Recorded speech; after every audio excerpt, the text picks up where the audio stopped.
بسم اللہ الرحمن الرحیم۔ ناظرین، آج ہم بات کریں گے حضرت عبد المطلب کے بعد نبی علیہ السلام کی کفالت کس نے کی۔ نبی علیہ السلام کے دادا حضرت عبد المطلب جب فوت ہو گئے 8 سال کی عمر میں، اس کے بعد آپ کے چچا ابو طالب نے نبی علیہ السلام کی کفالت کی۔ چنانچہ حضرت ابو طالب نبی علیہ السلام سے بہت محبت فرماتے تھے اور جہاں کہیں بھی جانا پڑتا انہیں ساتھ لے کر جاتے۔ تقریباً 12 سال کی عمر تھی نبی علیہ السلام کی جس وقت شام کی طرف آپ کے چچا ابو طالب نے تجارتی سفر کا ارادہ کیا۔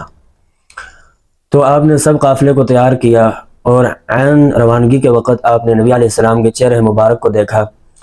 ان کے چہرے پر اداسی تھی، تو آپ نے نبی علیہ السلام کو اپنے ساتھ لے لیا اور شام کا پہلا سفر کیا۔ حضرت ابو طالب نبی علیہ السلام کو لے کر اپنے ساتھ چل پڑے اور سفر میں بصرہ کے قریب جب پہنچے تو وہاں پر ایک راہب رہتا تھا، تو وہاں پر ہی یہ قافلہ ٹھہرا۔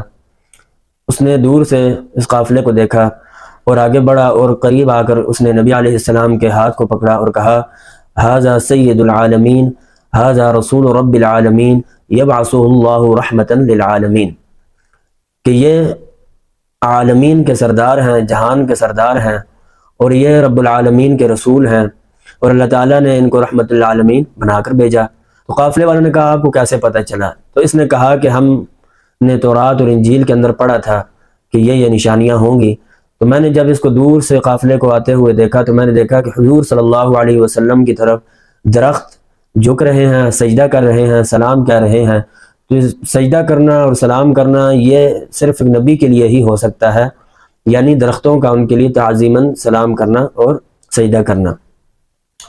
تو اس وقت اس نے کہا کہ میں نے دیکھا کہ ان کے اوپر بادل سایہ کیے ہوئے ہیں، اور میں نے جو کتابوں میں پڑھا تھا وہ سب نشانیاں ان کے اندر موجود ہیں۔ چنانچہ اس وقت اس نے ان سب قافلے والوں کو وہاں پر بٹھایا اور کھانے کا انتظام کیا۔ جب کھانے کا انتظام کیا تو سب حضرات درخت کے نیچے بیٹھ گئے، اور جب کھانا پیش کیا گیا تو کھانے لگے تو اس راہب نے دیکھا کہ حضور صلی اللہ علیہ وسلم وہاں پر موجود نہیں۔ چنانچہ جب اس نے پوچھا تو لوگوں نے کہا کہ وہ بکریاں چرانے گئے ہیں۔ تو راہب نے کہا کہ بھی ان کو بلا کر لاؤ۔ جب حضور صلی اللہ علیہ وسلم کو لایا گیا تو وہ دیکھ رہا تھا کہ نبی علیہ السلام کے اوپر ایک بادل ہے، وہ سایہ کر رہا ہے، اور جیسے ہی حضور صلی اللہ علیہ وسلم درخت کے قریب آ کر قافلے والوں کے ساتھ کھانے کے لیے بیٹھے تو سارا سایہ جو تھا وہ قافلے والوں پر تھا، لیکن اس درخت کا جو سایہ تھا وہ ایک دم سے نبی علیہ السلام کی طرف جھکنے لگا اور سایہ دینے لگا۔ جب راہب نے یہ سب چیزیں دیکھ لی تو اس راہب نے ان قافلے والوں کو کہا کہ ہم نے کتابوں کے اندر پڑھا ہے، یہود اور عیسائیوں کی کتابوں میں یعنی تورات اور انجیل کے اندر، کہ آخر الزمان نبی کی یہ نشانی ہوگی، اس کے دونوں شانوں کے درمیان مہر نبوت ہوگی، آخر الزمان نبی ہوگا۔ تو چنانچہ آپ ان کو روم کی طرف نہ لے کر جائیں، کیونکہ راستے میں جو ہے وہ روم والے جب ان کو دیکھ لیں گے تو وہ ان کو قتل کر دیں گے، لہٰذا آپ ان کو واپس لے جائیں۔ چنانچہ اس راہب نے دیکھا کہ کچھ ہی دیر کے بعد ایک قافلہ 6 سے 7 آدمیوں کا آ رہا ہے۔ آپ اٹھے اور اس کے پاس گئے اور ان سے جا کر پوچھا تو کہنے لگے وہ کہ ہم نے کتابوں میں پڑھا آخر الزمان نبی یہاں پر آئے گا تجارت کے سفر کے غرض سے، اور یہاں پر اس کا ٹھہراؤ ہوگا۔ چنانچہ ہم نے سنا ہے کہ یہاں پر ایک قافلہ تجارتی آیا ہوا ہے، تو ہم نے کہا جا کر دیکھ لیں۔ اس راہب نے کہا کہ جس وقت اللہ تعالیٰ کسی کام کا ارادہ کر لیں تو کیا اللہ تعالیٰ کے اس ارادے کو، اس کام کو کوئی روک سکتا ہے؟ تو انہوں نے کہا نہیں۔ چنانچہ وہ اسی طرح وہ جو راہب کے پاس وہ 6 سے 7 بندے ٹھہرے اور وہ وہاں سے نہیں گئے۔